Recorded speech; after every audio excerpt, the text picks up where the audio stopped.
Hey guys, welcome to another episode of the Refuse to Lose podcast. This is our final episode of the year and we've saved one of the absolute best for last. Now, Ronaldo Mulitalo is a rising young Sharks winger with arguably the best superstar name in the NRL. And make no mistake about it, this kid is an absolute superstar, not only for his prowess on the field with scoring some fantastic tries, but also what he has done off the field and what he has overcome. Now, Ronaldo is just 21 years old, but he has the maturity, wisdom, and outlook of someone in their 50s with a ton of life experience. And that's because he's had to endure a hell of a lot more than most. Ronaldo was raised by a single mum on the rough side of Auckland where, for the large chunk of his childhood, his whole family lived together in a garage. They were repeatedly robbed, the garage leaked, the door wouldn't shut properly, it would bang all night, and they would freeze all night. It was truly a tough upbringing. But instead of letting it beat him down or turn him to drugs, alcohol, or crime, Ronaldo uses this upbringing to drive his passion of improving youth homelessness, now that football has helped him into a much better position in life. This is truly one of the most inspiring stories you'll hear, and has created a young man with a profound and inspirational outlook whose main purpose in life is to serve and help others. It truly is an honour to tell his story, as well as all the stories that we have brought to you this year. We really hope that you've enjoyed them, and we thank you for all of your support, and we will be back bigger and better in 2021. But for now, please enjoy my chat with Ronaldo Mulitalo.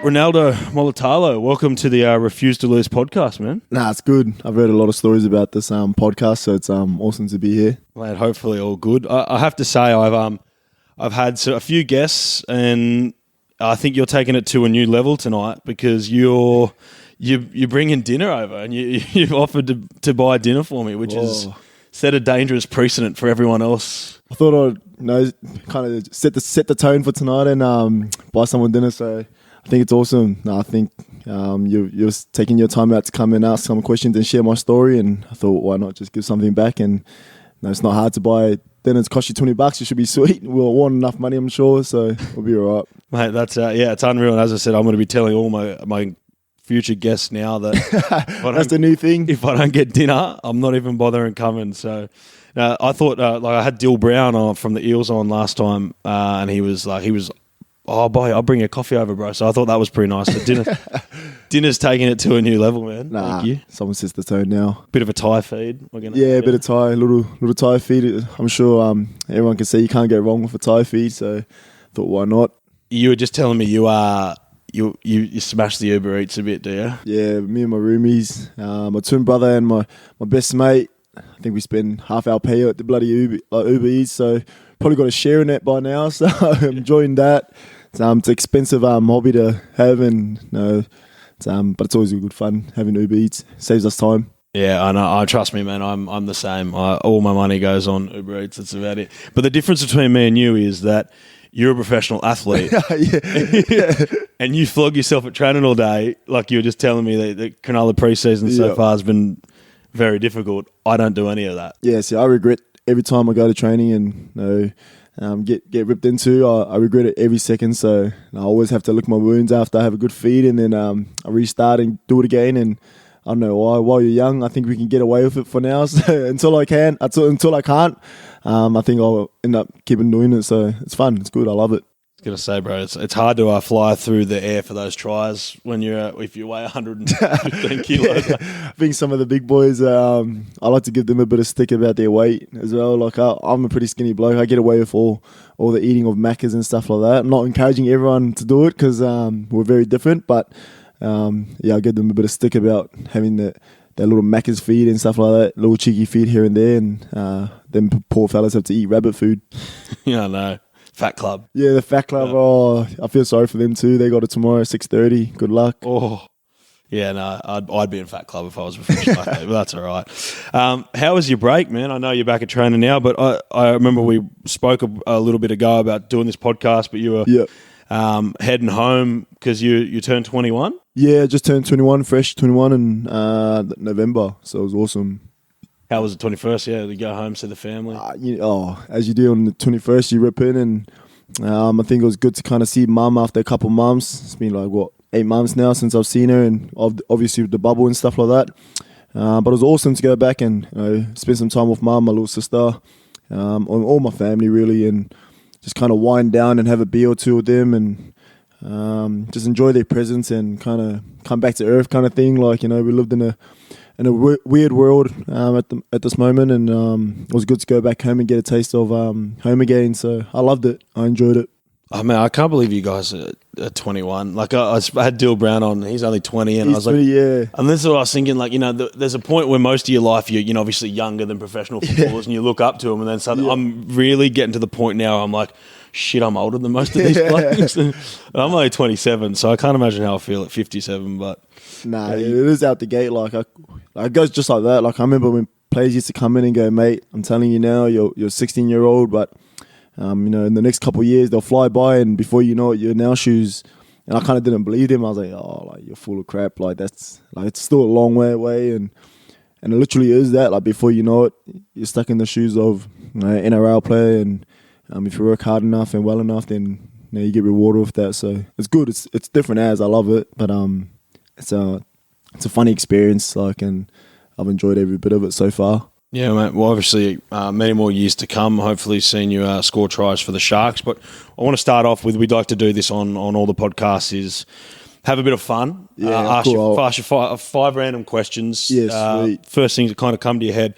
And I thought, since we're having a bit of a feed in a bit, we're going to have dinner. Man, your 3 ideal dinner guests, and they've all got to be alive. Alive, yeah. Right. Yeah, but 3 guys people all around the world, whoever you want. Who would you have come to dinner? I'd have LeBron James, definitely. Like, he's just like out the gate. Like, I'm sure anyone will understand. LeBron James is one of the best.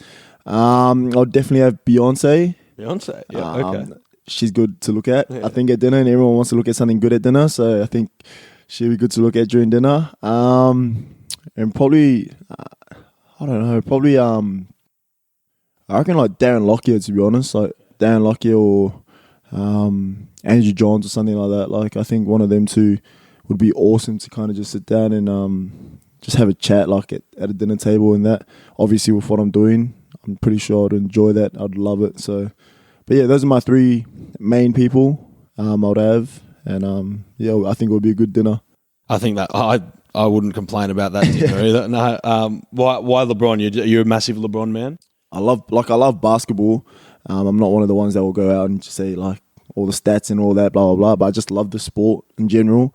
LeBron James, I just love the way he's a leader, like kind of thing, and for his community, for the the black community, and just for what he does for his people as well, the African community, and it's awesome. Like, I think that what he does for his sport and for his people is something that I really aspire to be, and just the way he holds himself as a professional athlete, and you'll never hear a bad story about LeBron James, that's for sure, and that's kind of what you kind of push to be and be that person. So definitely LeBron James is just an awesome bloke altogether, I'm sure. Yeah, hell of an athlete too. Genetic freak. Yeah, you could watch him all day. Imagine if you could have that. I know, You'd be laughing. It helps to be born with all those attributes. And speaking of being, LeBron, a lot of people think he's a superhero. If you could pick a superpower, what would you be taking? It sounds real bad, but I think teleport. Teleport? Like, I reckon just into a bank, grab some money and teleport. Like, that sounds bad. Like, I'm sorry, but like, you'd be wrong to think that you wouldn't be doing that if you had that kind of power. And I think teleporting would be awesome. Like, you can just travel around the world without even paying a single dollar, and you could be anywhere in the world whenever you want. So I think that would be cool, really cool. And I've always thought about that. It would be hard not to resist. Just not pinch things. Like, they can't catch you. Yeah, like I always kind of thought, like, man, that would be cool to just bounce around the world and do that kind of thing. Like, not that I'm saying I want to be a professional robber or anything. I'm not condoning bank robbing. Yeah, but I'm not condoning. If I could. No, it's not bad actually. I haven't had that one yet. Teleporting. Okay. Yeah, so that's the main one at least. All right. If there was a movie made about your life, and I know you're only 21, what do you think it would be called? Like, what's the title? Like the Ronaldo Mulitalo story. What's the title? And who would play you? So I got to pick. Like, can I just pick up any name for it? Pick anyone. Pick a name. From the garage to the big lights. Oh, would be I like mine. From that. the garage to the Yeah, big I lights. like that. Um, We'll get into that. We'll get into your life in a bit. Why So people might know don't know your story, but yeah, but that would definitely be it. Like from the garage to the big lights. And then who would play me? I want like Denzel Washington or something like that, like some African American like. you give Will yourself the Smith. ultimate compliment. Go that that Michael B. Jordan fella. Yeah, yeah. Michael B. Jordan. Imagine having looks like that bloke. You get anyone you want. Exactly right. But yeah, something like that. That's a good awesome. casting. Go that one, I reckon. I like that from the garage to the big lights. Yeah, Nice. Well, I did have written down celebrity crush, but I think you answered that. yeah. Would it be Beyonce? Yeah, she's I can't get enough of her. And what about man crush then? Man crush. My man crush is Scotty Sorensen. He's just he's just got a freak body and everything. Teammate, like he's a celebrity, I would say. But honestly, like I'm sure all the boys in the team will say he's their man crush. Like he has to be the best looking bloke. I think anyone has a scene. Like he's got the best body, just best skin, everything. He's just out the gate, and we all joke about it. Like we don't think people bring our missus around him and stuff like that. No way, nah. All right. Not introducing missus to them. Scotty Sorensen, he's your man crush. Yeah. Okay. Last one. If you could pick any other profession in the world, and you can't be a pro athlete. Yes. Can't be a pro athlete. What would you be the best at? What would you pick? I would be a heart surgeon. Something like that, yeah. I think the opportunity to kind of save people's lives would be like out the gate. Like imagine going to bed every day. I'm sure they don't save everyone's lives, but trying to at least have the chance to save someone's life would be. I'm pretty sure I'd sleep at night very comfortably, knowing that I've done my best to save someone's life, kind of thing. So. Okay. Probably that, be a heart surgeon. That's good money as well, so that helps as well. But no, that'd be it, to be honest with you. That's very noble. That's very noble of you. What about if you could be the best at another sport? What sport would it be? Definitely basketball. Basketball. I think it's just like the fact that you got 5 players and the spotlight's on those kind of players. I think I love that kind of thing where it's just you get to shine when your time's on, then it's a team sport, but it's an individual sport. 100%. Yeah. Like we just spoke about LeBron, he has the power to influence any other team, and he's a single man kind of thing, taking on everyone. So I think basketball, I think I'd just love to be able to be that big, tall frame and dunking on everyone kind of thing, and I think that'd be awesome. Yeah, okay. Yeah, basketball. I agree. Like those arenas when they're full and it's just heaving. That's out the gate. There's fair few like thrills like that. But I not with a name like Ronaldo, I'm surprised it's not soccer. Nah, I loved soccer when I was little, but like I kind of after that I was just like, I don't really get into the flopping and stuff like that. I was just like, I don't really enjoy that bit of it, and I just didn't. That kind of put me off, and I was like, nah, I want to go play another contact sport kind of thing, or a real one to say. So, but yeah, I just thought soccer's not kind of my thing yet. That where did the name Ronaldo come from? Then was it a soccer? Like yeah, I think it would have been around the time that Ronaldo or the original Brazilian Ronaldo was around. I think my mum was just in love with Ronaldo. Like to be honest with you, and she's just like, he's a man crush, so I just named you Ronaldo. Like I thought that would be awesome. And I looked at her, like, all right, then. Just ran off it then, and I was like, I used to hate my name when I was younger. Like, I used to hate it. I just thought because no one called their son Ronaldo in my area. Like, I lived in such a, out the gate area was just different. That wasn't the normality. Like, a name like Ronaldo or something like that just didn't fit in the community. And I was like, I don't like this name. Like, I really didn't enjoy it when I was little, and I just didn't see the bright side of it. But see, that's the thing. But Ronaldo Mulitalo, that's a superstar name. I reckon. That's like and this is what we talk about. Like I was having this conversation the other day with someone. I was like, LeBron James. Like, there's no other LeBron. You know what I mean? Like, is he a star? Was he given a star's name? Did his mum look at him and go, I know this kid's going to be a star.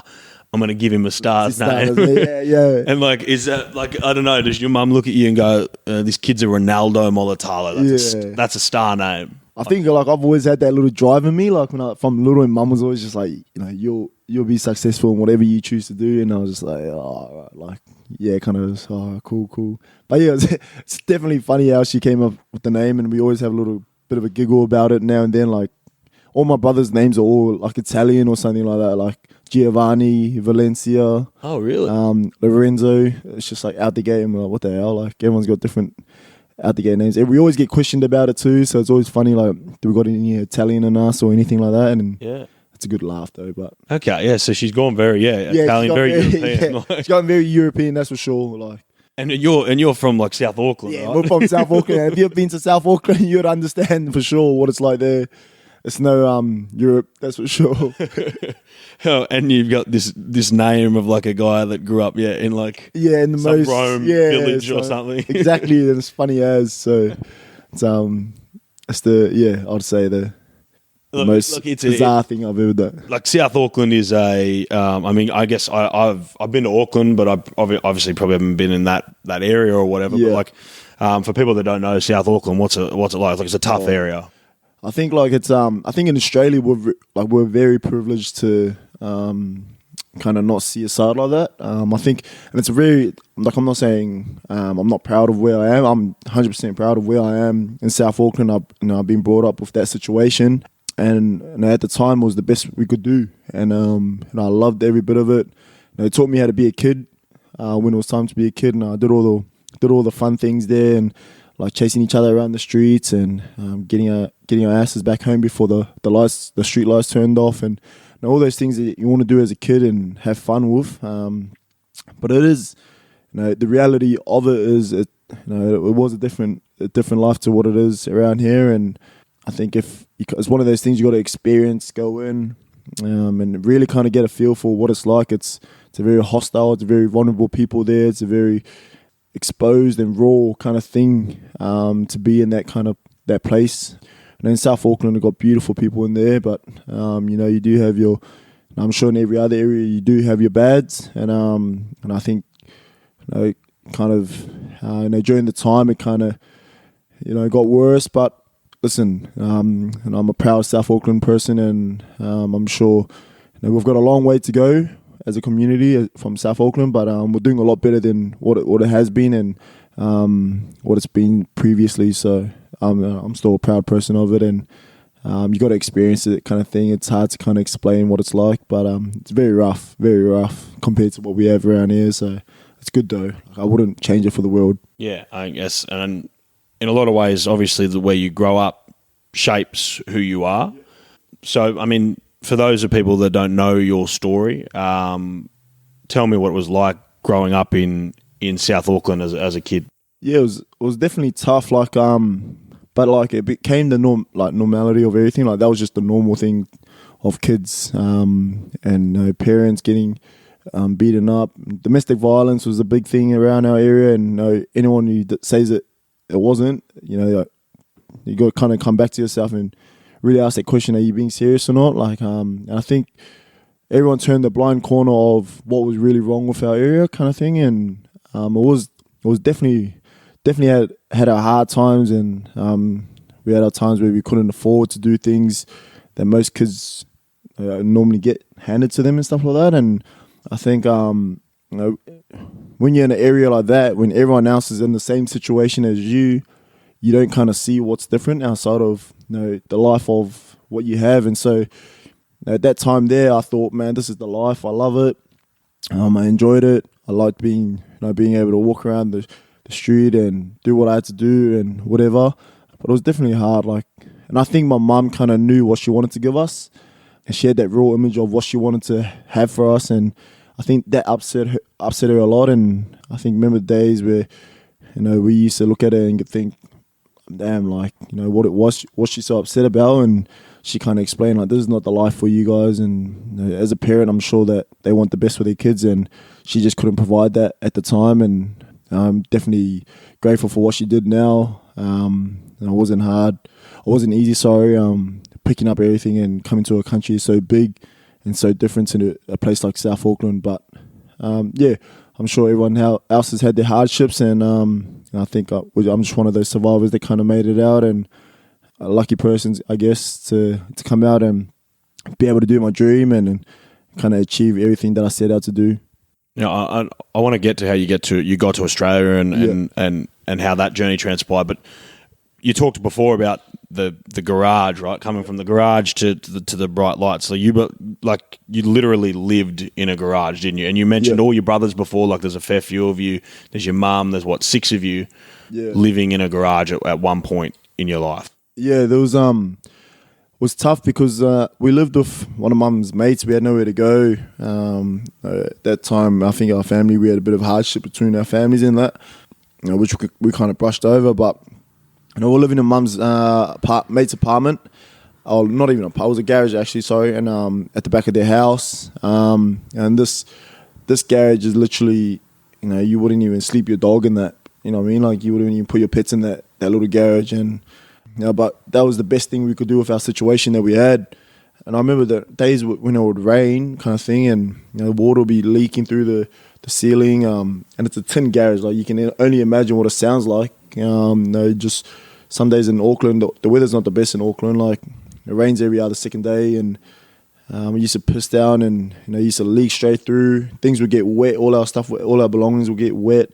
We had the little shutter door, so the main door that was at the front was like half a door. It was weird as it was like half a door, and it used to flap like heavy as, just let all the water run through, and it was just annoying at night. And I think I remember nights where it was just tough for us as a family to kind of go through it. And I sit back now and I think, damn, like, I can't believe we had to put up with that for so long. And then we moved to another garage as well, my grandparents' garage, when things settled down there, and like same kind of situation. Like, that was literally a box, the garage that we went to, and my grandparents, and that was hard. Like, I think that was tough, where me and my brothers had to share beds literally, and give my mum still her space as well. And like, anyone who's lived in a garage would understand, and that's, you lose your privacy, you lose everything in there, and like the simple things of having your own bed, you lose that privilege as well. So I think that was the biggest thing about it, was you lost everything and you became a whole unit kind of thing. And I think, like, at the same time, I'm so thankful for those times, because I can look back now and go, man, I've come a long way, and I get to be grateful for the things that I have now a lot more than probably most people would be. And I kind of celebrate and practice gratitude every day kind of thing. And anytime I get to do it, I always make sure I get it done. So it was different times back then, and it was, we always have a little giggle about it now. Like, damn, that garage was pretty small, and you wouldn't even sleep your dog in there. But no, I'm definitely proud of my family and my old girl for what she pulled us out of. Do you always have the sense, like, I don't know, you said before that you obviously don't know what else was out there in the world, because you can only see what's around you. But I mean, did you always have, was it something that when you came up you were like, I'm going to get out of this? Or, I don't know, did it come later in life? I literally didn't see anything outside of, like, you see your odd occasion, like NRL games, and then I'm like, man, like, I just never thought that would be something I would be doing. And I was like, man, look at the bright lights, and all the people, the fans, the main stage kind of thing, and the TV, the chance to be on TV, like, that was awesome to me. And I even remember I went to a holiday camp for kids that they were trying to help, and Sean Johnson was there for the Kiwis. Really? Yeah, and I was only tiny as, and I remember all the lights and the cameras just went to him, and I was like, man, this is like, that guy looks cool, like, that looks awesome. And I just thought that was it. Like, I was like, oh, you can only dream of it. That's all you got. And I think it wasn't to a point where we kind of started taking rugby league a bit serious. We kind of just started enjoying it. And Mum kind of just said, like, literally, we were 13-year-olds, 12-year-olds, and she said, she just turned to us here, like, do you guys really want to do this? And we were like, oh, what are you on about? What are you talking about? She's like, we'll pack up everything and we'll move to Australia. And I was like, nah, you're crazy. Like, surely you can't be taking this serious. And she's like, nah, like, if you really believe in yourself, then we'll do it.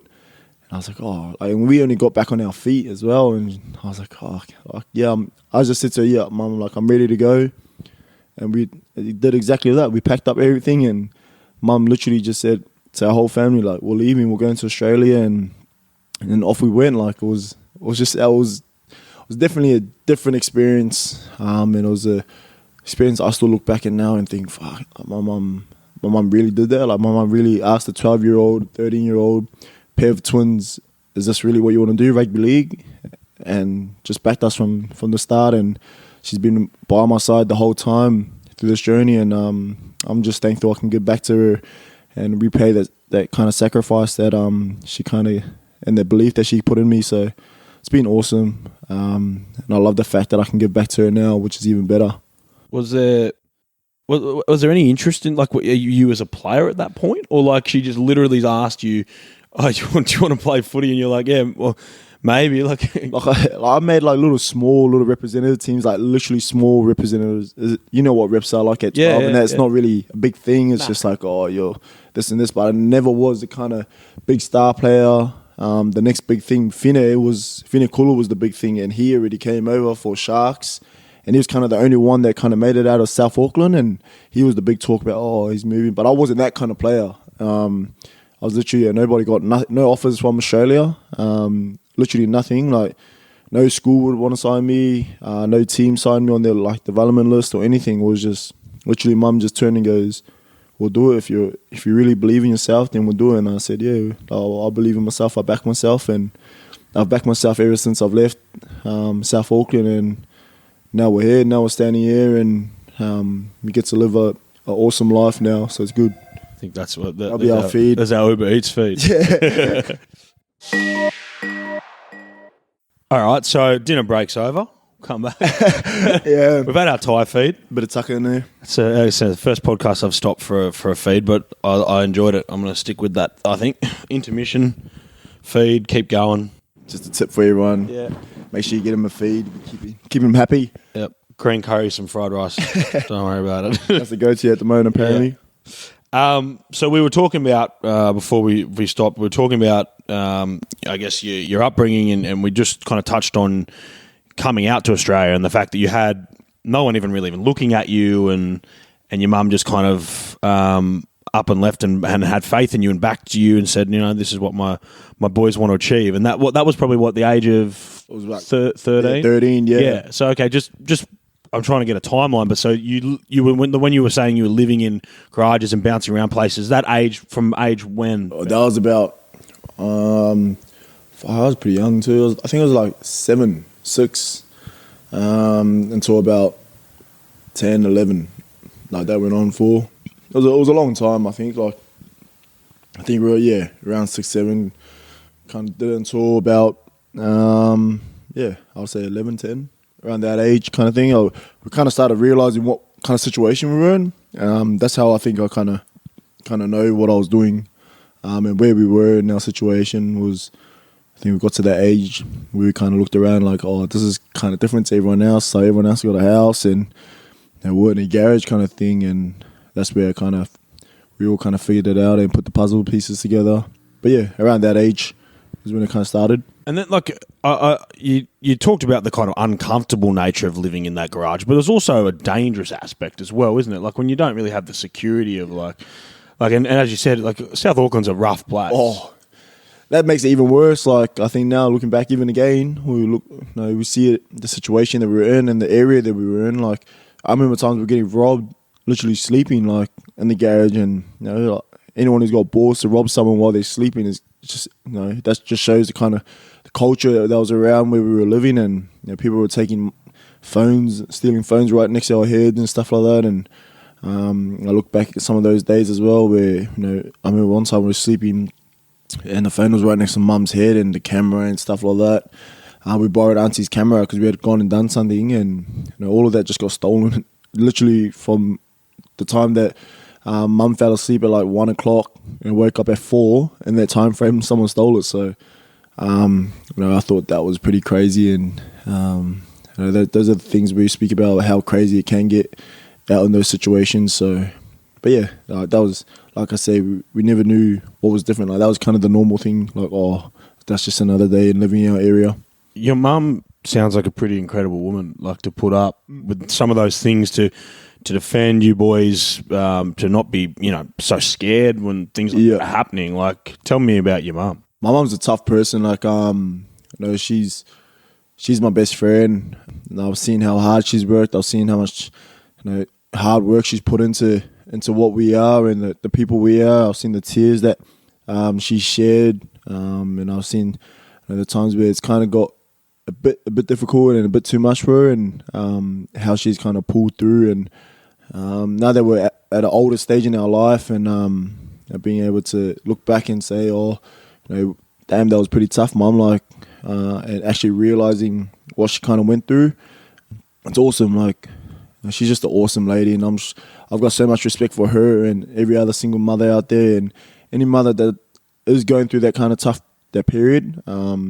I've just got so much respect for women in general as well, and all the work that they do, and they're special people to us men, and I think we should never take them for granted. That's for sure. Have you ever seen the Kevin Durant "You the Real MVP" speech for his mum? You ever seen that? Yeah, I saw that, and that's kind of. I mean, that gets me emotional. Yeah, and I was just like, man, this is like kind of hitting home kind of thing. Yeah, because for people who don't know, Kevin Durant, famous basketballer, like similar situation. I think mum raised a lot of kids by herself. He wins the MVP for the NBA players, and he just says, this is not my award, this is my mum's. She's the real MVP, and the whole crowd kind of stands up, starts cheering, and she's crying like that. Yeah, I'm getting emotional just thinking about it. But I can imagine that hits home for you. Yeah, and it hits home and sends goosebumps up your spine, and I think that there, I look back at all my rewards that I've kind of received.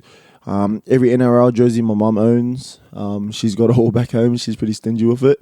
So she's got every representative jersey, every NRL jersey I've ever worn, every award that I've had, she's taken back home. And I've always kind of said, this is not my doing. This is my mother's doing. And every time I get the chance to represent her and my family, I always make sure that if I ever do anything, I always think, would my mum be proud of what I'm doing? Like, that's how I think, and that's my thought process and everything I do as well. When I wake up, I kind of think about my mum and my parents, even during times where I don't want to do a weight session. I think, man, my mum didn't say she didn't want to wake up this morning and go to work when we were younger. So, but yeah, that's my kind of thought process. Every time I step into the arena or whatever I do, I always put it at the forefront of everything, and I always make sure I go out and do it proud every time I get the chance to do it. When we were having dinner just then, we were having a conversation about, I guess, money and being a footballer, and you were saying how you don't actually feel like you need that much money. Yep. And obviously you guys are paid depending on what we were saying, the market and, what the game brings in, right? You get a percentage of that.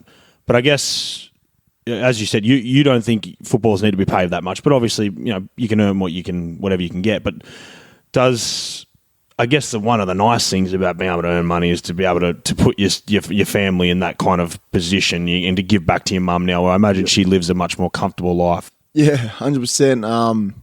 I think my main goal was to give my mum that comfortability to be able to, not worry and not stress about things anymore. And I really do think rugby league's awesome. Like I've said, I 100% don't feel like we deserve that money, and people put their bodies through all sorts of pain. I get that, and it's only my third year, and I probably don't got the pull to kind of say that, but that's how I generally see it. And I think it's an awesome tool, though, that I'm very privileged to be able to have this amount of money and do what I can, and set my family up for the rest of our lives. And I think now it's just being smart with it, and mum's very understanding on. I invest money as well, and I put money away in the savings. And I know this career is not going to last forever, but where we can find the value of money and really teach ourselves, and me and my family can really find something that we really want to put our money towards, and even if that's a family home and stuff like that, we'll be more than happy to leave the game and thank the game for everything it's kind of given us and the life it's provided us for the rest of our lives. So, like I said, when I say I'm trying to put my mum in the forefront of everything and my thought process, it's buying my mum that first house hopefully next year, and being able to help her with all the bills and all the things that adults kind of deal with, and just take that little bit of pressure off her. And I think it's been awesome so far to be able to do that, and I think that's a very, very proud moment. I think that's the best reward I've ever had in my life so far, is being able to give her the chance to do whatever she wants and that freedom, to be honest with you. Yeah, mate, you should be commended for that because that's, as you said, like that's the most important thing in life, I guess, is looking after people. Yeah. And I find it impressive that you came from obviously having so little, and people that generally have so little, when they get a bit, they can be irresponsible with it. They can lose it quickly. Yeah. Well, I guess where did that, sense of knowing, look, I need to be smart here. I need to not get too ahead of myself. Where did that come from? I think mum kind of instilled, like, my mum and my manager kind of said, like, look, you'll be earning some serious coin coming up. It's like they kind of gave it up to me, like, whatever you want to do, but look, this is what happens. Like, we've had some previous players go on to be on doing things that they don't want to do anymore, like on the work side, and I'm not good at the tools. I suck at tools in there, and I hope I never go back. So, but that kind of thought process came from my mother driving it, and this is where we get to challenge our mind again, and that's my mum's kind of.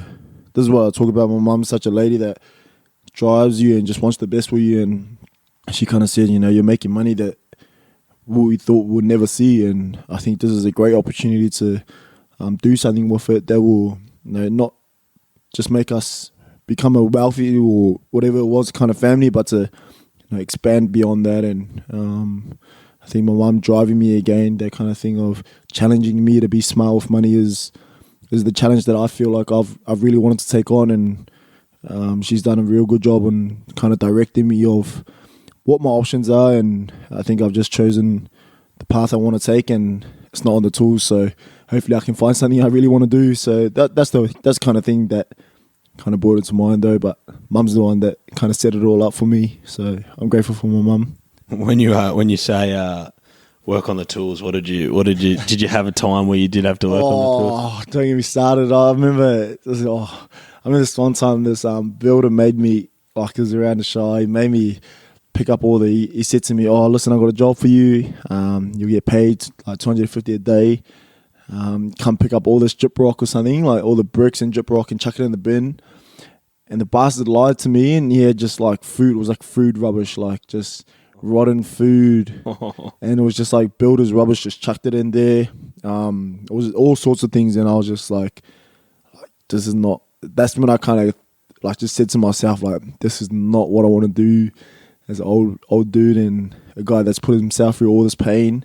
I do not want to be doing this by the time I'm done. And I was just like, nah, like, I'm never coming back to this place ever again. And I'm happy that I'm here now, because I sucked at that anyway. Yeah, I did. My mum forced me to do 2 weeks of concreting when I was probably about 18. It was the worst 2 weeks of my life. I did it on purpose, like, to be like, you don't want to do that for the rest of your life if you can avoid it. I think you get a real reality check. You come out of high school, you think you're flying. You're like, nah, life's gonna be cruisy as, like, got so easy. And I've worked in a warehouse, did not like it. I don't like seeing the same thing every day, kind of thing. Yeah. And then the work site was just not for me. Like, thank God I'm good at rugby, hopefully. So hopefully I can drag it along for a couple more years. I'll be more than happy to get off the tools and stay off it. Yeah, I agree. Good for you. Lucky for you. You're good at rugby, bro. That helps. So obviously now the work you do, like you obviously had this upbringing. You've kind of pulled yourself out of it through football, which helps obviously. So, but now you're all about giving back and making sure other kids who are maybe stuck in the same situation feel that there's hope and light. Tell me about some of the work you do around homelessness. Well, I work real closely with an organisation called Stepping Stone House. They're awesome down there. They're an organisation that kind of they really pulled themselves together and kind of created this awesome vibe around being able to shed light on what the real problem in this world is, which is youth homelessness. And these kids have been neglected. These kids have been abused. They've been around domestic violence. They've just been through the whole lot. They've got drug addictions and stuff like that at a young age that not at their fault as well. And they've just been given another chance at life through this organisation, and a real chance to rebuild themselves and give them that real shot of what all of us kids deserve. That sense of love, purpose, and that organisation there is something that I stand for, and I really wanted to represent something that I really wanted to. You know what I mean? Like, it wasn't a thing where I said, "Oh yeah, no, I'll just jump on board this." I give myself a good rap. It was something that I really enjoyed, and I really kind of honored and loved about what they did, and it was something that I wanted to be able to go out there and go, "Yep, I'm representing this," and speak so highly of it and understand the culture and everything that goes on. But yeah, like I said, I kind of promised myself. When I was young, I never had the superhero come and save me kind of thing. And the one thing I always kind of said was, one day when I do make it, I'm going to be that superhero for another kid or someone else that was just like me. I'm going to be that superhero that never came for me. So that's my main thing is, and I always put that in the back of my mind is, the superhero never came for me, so I want to be the superhero for someone else. And the young kid sitting at home that just needs to be loved and needs a bit of help to get going. And that's what all I wanted to do is achieve that. And if I can come out of the NRL and kind of say that I've been able to help kids out and really drive them and change their lives, and I'm all for it. I'm done. I've come to do what I wanted to do, and I'm happy with it. Now, and you say a superhero didn't come for you, but the one thing that you did have was your mum. Mum, yeah. And that's like, but there are kids that don't have exactly. Exactly, they don't have dad. Yeah. They don't have anything. And that's what you want to be, that difference maker, right? Because that's what it is. It's breaking a cycle. Yep. Someone's got to break the cycle. Something's got to break the cycle. Otherwise, it just carries on, doesn't it? Well, 100%. You knocked it right on the head. Someone's got to break the cycle, and we're in a very powerful position right now. We just spoke about it over dinner about the power of the media, the power of the people, the connections that you make. Like, you work for Nine, now I can count on you if I need a story, to ever kind of help me kick a fundraiser or anything on. I know who I can depend on, and the chance that I get is the chance that I get to be able to push these kids' story to the world. I don't, like we said. There could be 30,000, 40,000, 2 million people watching. All I need is that one person that will come in and be the superhero for these kids as well. And I feel like me as a person and the people that are helping me, like you in general, and sharing my story today is the people that are the superhero for these kids kind of thing. And I really, really enjoy that part, and I'm very proud of that part of what we get to do as NRL players. And that's exactly what this podcast exists for, and that's what we started this podcast for, to give, to have a vehicle for guys like you to talk about this stuff and get it out there, and that's exactly what we're trying to do. So, mate, you're doing a fantastic job. And when you talk about talking to the media and getting a story out there, I think the first time that kind of sprung my attention when I saw what you were doing is you did a story with one of my colleagues, Danny Widler, and you were speaking about how it was vision of you, and you were talking to the Sharks playing group about homelessness and about a young girl, a story that kind of stuck with your mind about a young girl that was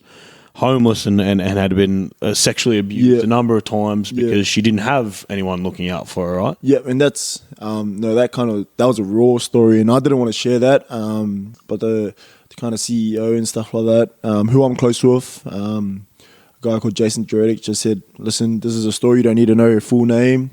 And she's very comfortable with me having the story to push what the real problem is. Our problem these days is our coffee's not nice. Like, that's not a problem. The problem is these kids are getting neglected at home. They're being sexually abused.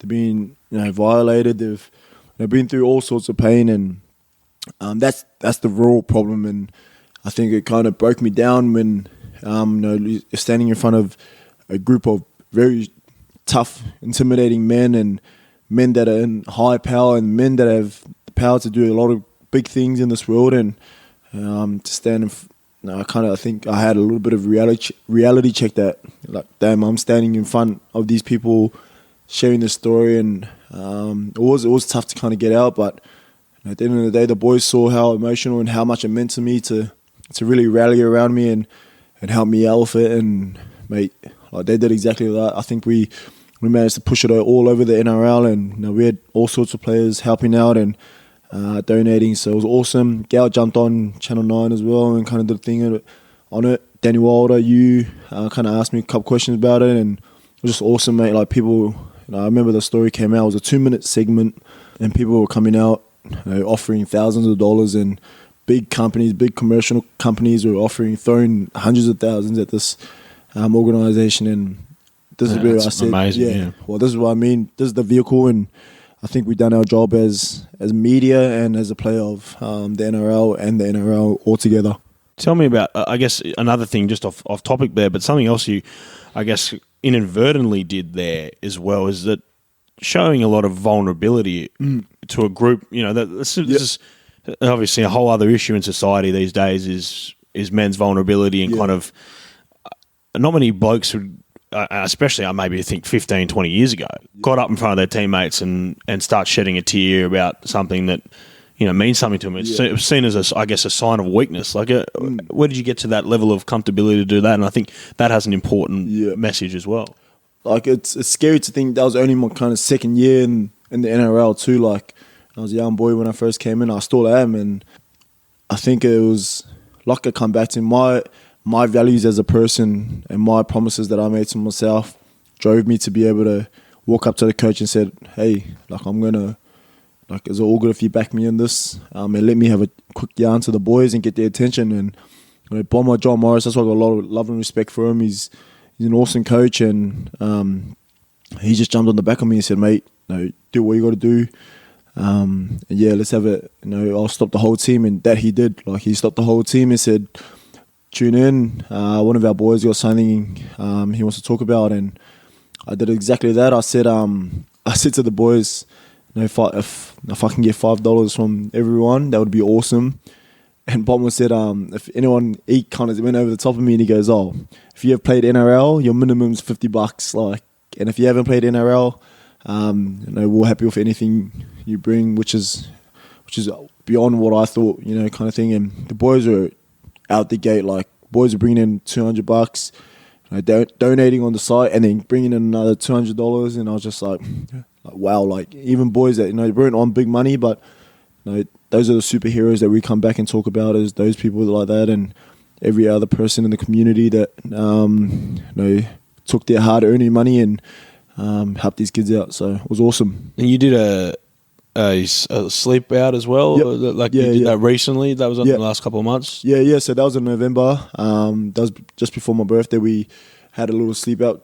Usually we do it under the Harbour Bridge, and it's awesome. Like, the lights going off. Like, you can only imagine. We all know what it's like when we have the Harbour Bridge lit up, and normally the Harbour Bridge is lit up, and we kind of make these. It's kind of a fun thing to do, and you make a box house as if you're homeless, and you get one tarp, a couple boxes, sellotape, and a bit of duct tape. And you got to kind of build your little base, and that's your hideout for the night. And it's an awesome event, and that saves kids' lives. Like, that event, like, that hauls in so much money. It's not even funny, and it's an awesome like event to see. And I love just watching it unfold and become the event it is. So it's a good organisation, and the kids come down and share their stories as well, and they say what Stepping Stone House means to them, which is kind of good from our point of view to see what it's like. Mate, it's incredible work, and you should be commended on it. And hopefully this podcast as well gets the message out there a little bit more, and more people can get on board and help out. Because, as you said, you just need that one person in 20,000, exactly, one person in 50 people. They just hear one thing and it can change everything. I guess, man, as you said, you're 21 years old, and I mean, you went through that as a child, and then you seem like you've had a lot of tests as a young man. Like, I know we've spoken this year, and you spoke about it about him earlier in the podcast. People might have missed it, but your best mate Finay, Kulo's a Sharks player. For people that don't know the story, was, as you said, one of the rising talents in South Auckland. He came to Cronulla. Everyone was kind of on a high alert for this kid, and then struck down at the start of this year or to the end of 2019, or it was at the start of this year. With brain cancer. Yeah, and then obviously we had fantastic news that he'd kind of gone into remission only probably a couple of months ago. I mean, how is Finay now? Nah, he's good. He's got his hair back now, so we can't really give him a bit of stick about his baldy head. But he's buzzing around. I think he had his first beer in a while. the other day, and he Snapchatted it to me the other day, and I was just loving it. I was like, oh man, I can't wait to share beer with you when the time's right. I probably shouldn't go over. I might make it a bit too wild and get him a bit tipsy, but I think that those things there where we really miss, it's we thought we'd never get to have that beer again and that chance to have a beer with him, and thought I'd never get to see him have a beer in general, or he'd still be here. So I think he knows what he means to us, and he's in an awesome position right now. His mind's he's still trying to learn how to walk. For a long period of time, he runs out of breath pretty quick, the big boy, and so he's still in that kind of phase of getting back to what life used to be. But I think the main thing is he's getting his hair back, which is really giving him a bit of confidence, I think. And I just love seeing him buzzing around the place, and he's always Snapchatting us and playing the game with us or whatever it is. I really enjoy seeing him back to his normal self and giving us a bit of a stick. He's a cheeky mouth. Like, if you meet him, he's the most smartest mouth you'll ever meet, and you probably hate him too. So, but yeah, I love seeing him now. Awesome. I think one story that stuck with me this year was the story we did on Wide World of Sports about Finne, and I know you were in that story. And then a video that stuck with me as well was when at Sharks training, Bomber unveiled the jersey. It had "Fight for Finne" on the back. And it was you and you just broke down in tears. And I just think, man, at one point, you just were I guess rattled. You thought he was gone, right? Yeah, it was a very the times were uncertain. We, as a young bloke, your best mate, you kind of come up through with, you've been through the hardest times and you've been through the best times with them. And I think that the fact that I was like, man, this could be gone. And at the time he presented me that jersey, I think it was the reason why I got so vulnerable is because I was just like, man, this club's giving me everything to help represent my mate that's in a hospital bed fighting for his life. And that chance was awesome. And I think those emotions were very, very, very real, to the fact that, we got out and got to do what we wanted to do. You have players like Sean Johnson, Chad Townsend, Wade Graham representing him, and a whole club, a whole community, and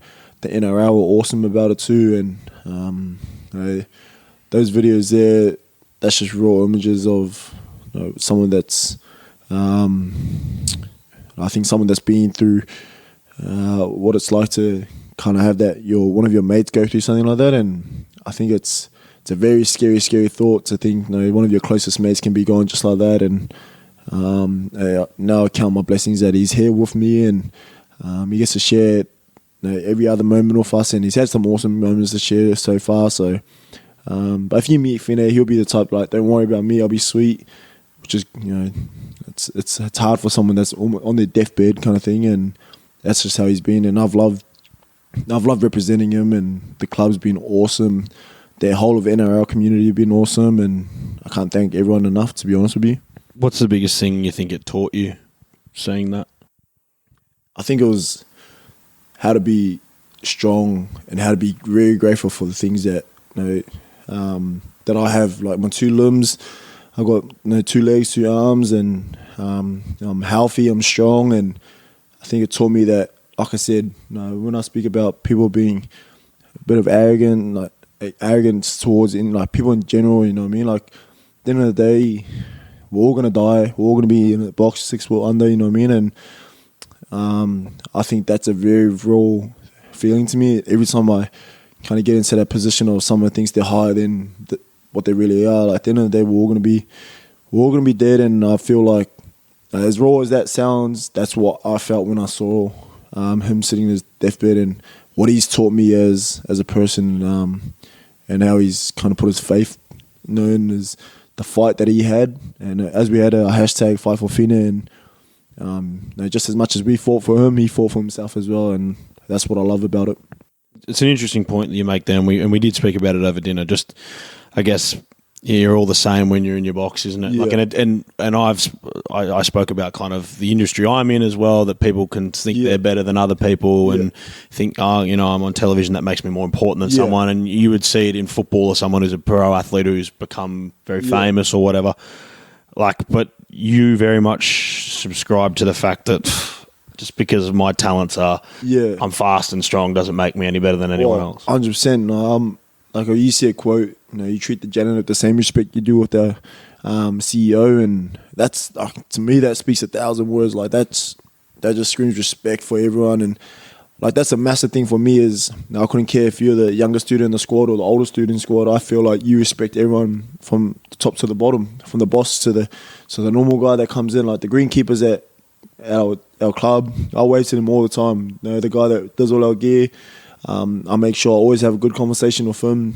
From everyone in the club, you could be the CEO or the board members. I always make sure take that time out to have a good yarn, because at the end of the day, and I could walk around thinking like, I play NRL, I'm this and this, and the reality is, like I said, as raw as it sounds, we're going to be dead one day, and we're all going to be in a box, and that's a very raw and scary thought to some people, but I feel like that's how I live my life, and I'll make sure like that's how I'll continue to live my life, to be honest with you. Mate, yeah, for 21, it blows me away that that's your kind of thought process, man. But it will make you it's already made you like a better person for believing that. I think the funny thing, we were talking about Preston Campbell before while we were having dinner, and as a guy that I've looked up to a lot, has had a lot to do with my life, and he was on this podcast before, but he says similar thing. His kind of motto is, I give respect to anyone no matter what. Even if they don't respect me, I will give my respect to them, because in time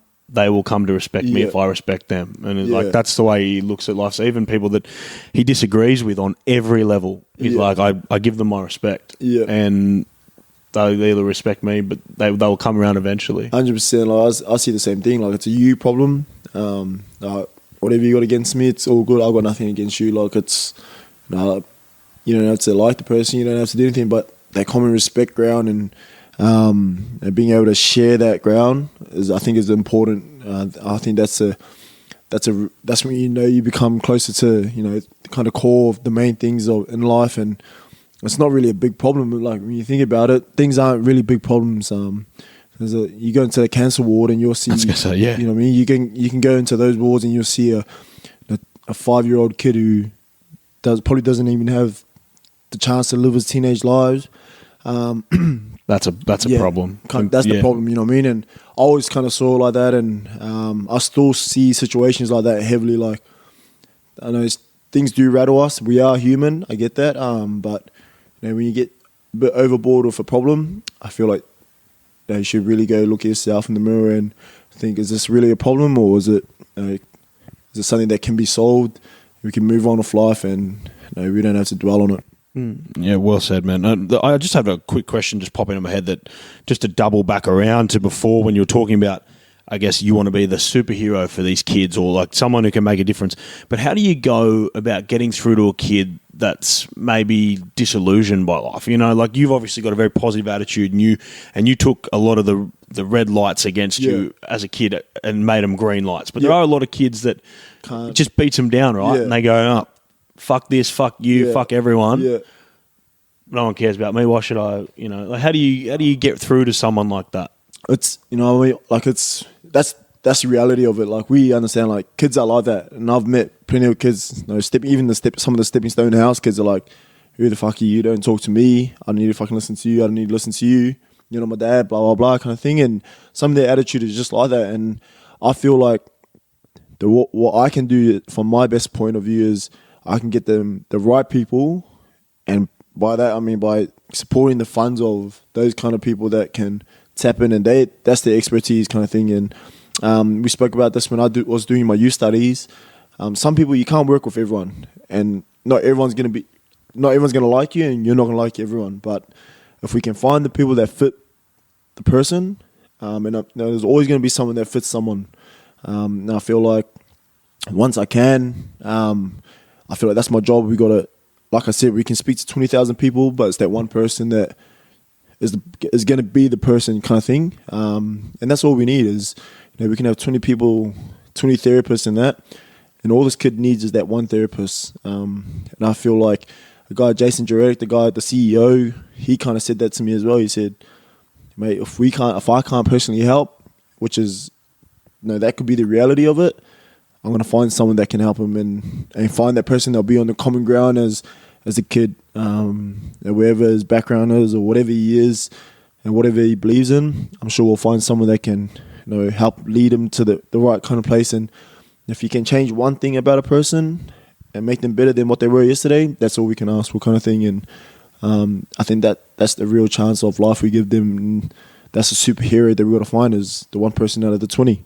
Absolutely. You're so right, dude. Kind of blows me away how kind of switched on you are, man, for a guy your age. It's and I think people will hear that when they listen to this. But is that what you want to do? Like, do you want to be now? I imagine once football, obviously, you want to still have a lot of years left in football. But after that, is that youth work? Is that the focus for you? That's my focus. Either that or working in a kind of youth prison kind of thing, like a boys' home or something like that, and really tapping into these young kids. And I think obviously you're gonna have your good days, you're gonna have your bad days, and like I said, not everyone's gonna like you, and not everyone's gonna love you as well. And but the fact that I'm in a better position to change and be front on, I think once I'm done with rugby league, I want to be hands on and more involved in it.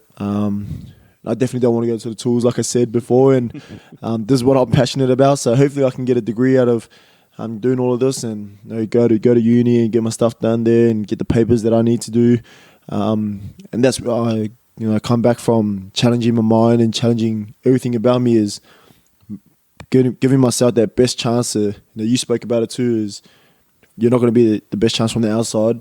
You got to make what it is inside. While you got it, just keep going ahead. And I think that's an important part, is getting the qualifications and all the main things to really help these kids the right way, and be hands-on with them and be able to direct these kids in the right situation. So that's what I want to do, truly, and I believe I will do that, and I can't wait. I'm actually excited. I'm like, oh, that's where I'm comfortable. If I had an injury, I'm comfortable to just go on my way and enjoy life and be able to help these kids out. I'm not going to be the one that it will be saddening if something happens to me, touch wood, but it won't be the end of my life. I get the chance to go do my second dream, which is help these kids out, and that's the most important thing, I think. And I guess as we're talking about football, if you can have, a successful football career helps you do that as well, because you can have a lot of more cut through. Kids idolize footballers. It's just the way it is, right? That's and as you said, when you saw Sean Johnson when you were a kid, you're like, oh wow, light. He's the lights, yeah. Yeah. So I imagine if kids see you and you go on to have this big, long career, you play for Queensland, all that stuff that can have a real power to affect lives just by who you are, right? Yeah, 100%. And I feel like the next superstar that comes up, I hope he watches me and I set the example for him, and he comes into the league and thinks, man, that's the guy I want to be like, and that's that resonates with me, and that's the path I want to follow. And I feel like I chose my own path in this NRL league, and I want to do it the way I want to do it, and I want to do it the way I feel is right.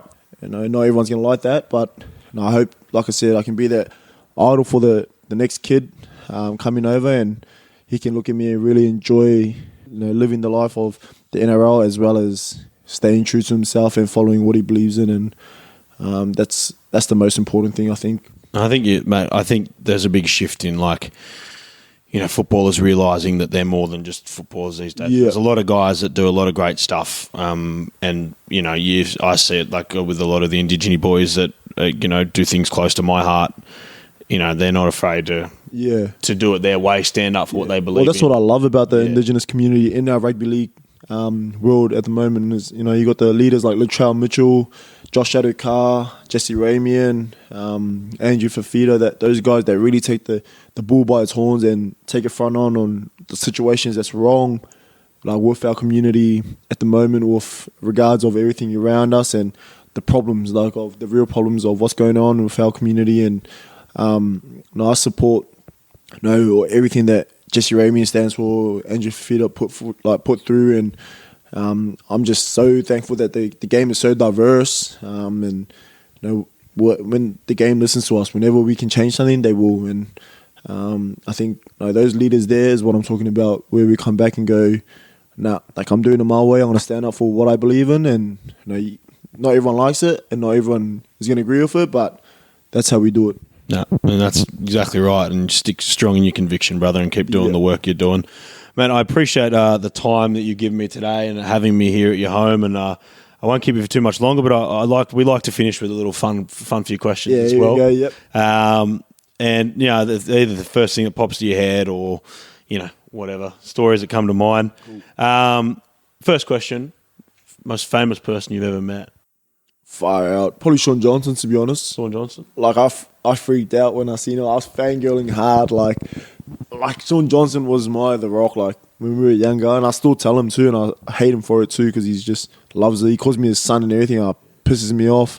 But, yeah, like, I couldn't believe it. Like, when I heard him sign at Sharks, I was like, nah, like, surely this can't be real. I was like, nah, I can't believe this. But they say don't meet your idols. But was he all right? Or he was right, and I was like, man, like this is like I was just like I saw a ghost. I was like, wow, this guy can't be real. Like he rocked up with a real shades on, and I was like, man, that guy's cool. But yeah, to be honest with you, that'll probably be the celebrity. Like I'm not a real guy to go chase like the celebrities, make sure where they are, and I want to be there. But he was yeah, he was definitely. I was pretty starstruck. My roomie was actually. You should have seen him. It was like he saw a ghost. It was pretty funny because I'd been training with Shawnee for a couple of weeks, and the roomie saw him and just freaked out. And I was just like, "Yeah, that's cool. Like that's cool to see." What about speaking of teammates or yourself? Weird superstitions you have, or one of your teammates has before games. This is the weirdest thing I've seen, and it was like weird and disgusting. So our guy called Noakesy, the one that bangs on the yeah, I know. Yep. Yeah, Noakesy, Mark Noakes bangs on the whatever chili bin, like whatever. Esky, Esky sings the song. Yeah. Every game, like this freaked me out too when I first came into the league.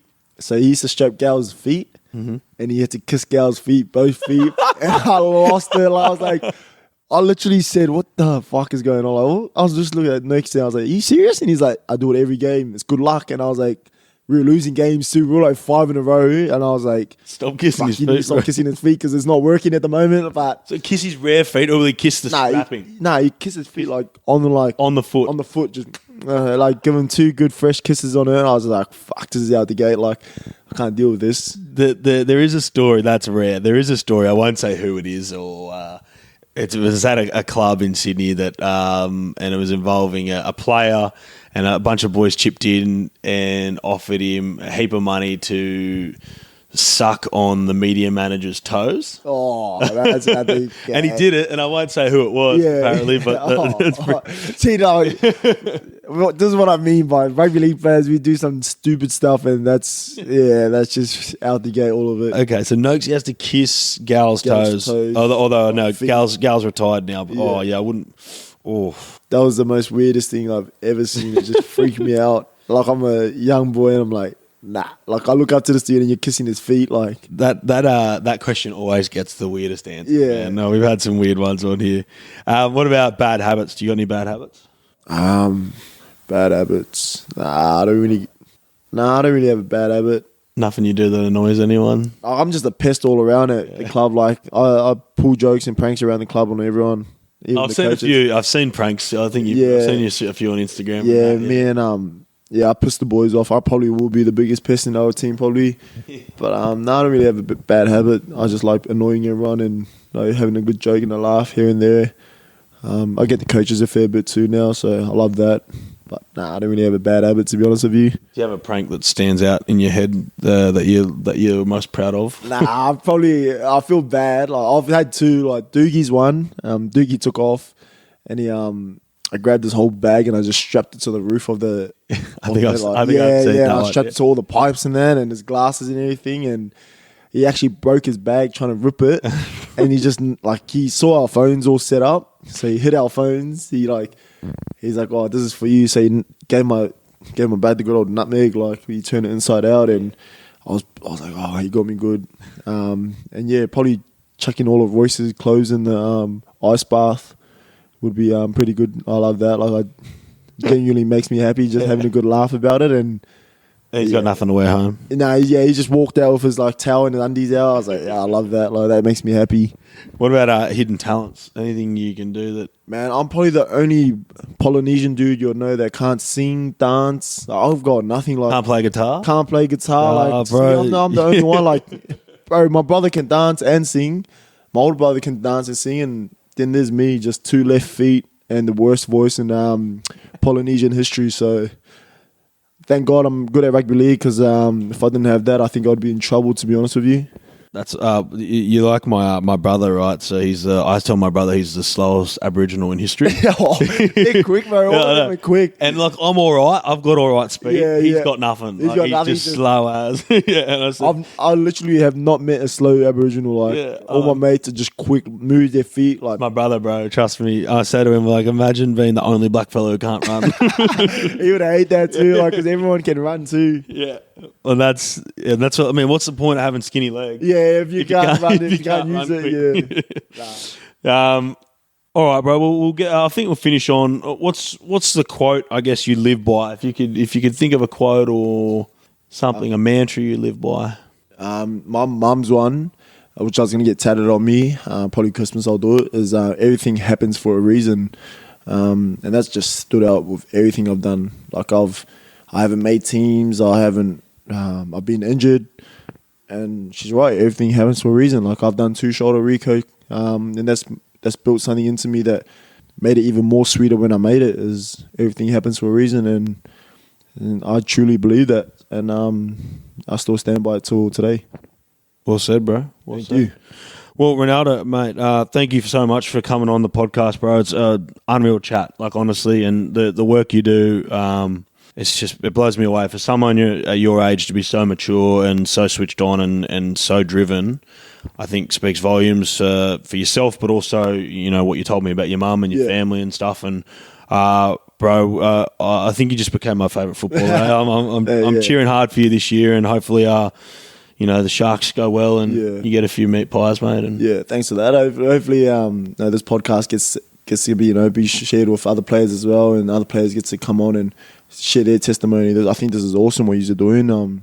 Like we said, Nine News is a real formal platform to do things on, and I feel like I never thought you'd be the chill dude, just come chill on the couch, have a feed, and just have a good giggle about shit around that, normal things, and it's been awesome to be on. Thank you. Appreciate it, bro. Talk to you soon, eh? Cool. Thanks for listening, guys. We've got plenty more episodes coming your way very soon. Don't forget to follow the Refuse to Lose podcast on Facebook, Instagram, and Twitter. We look forward to talking to you again soon.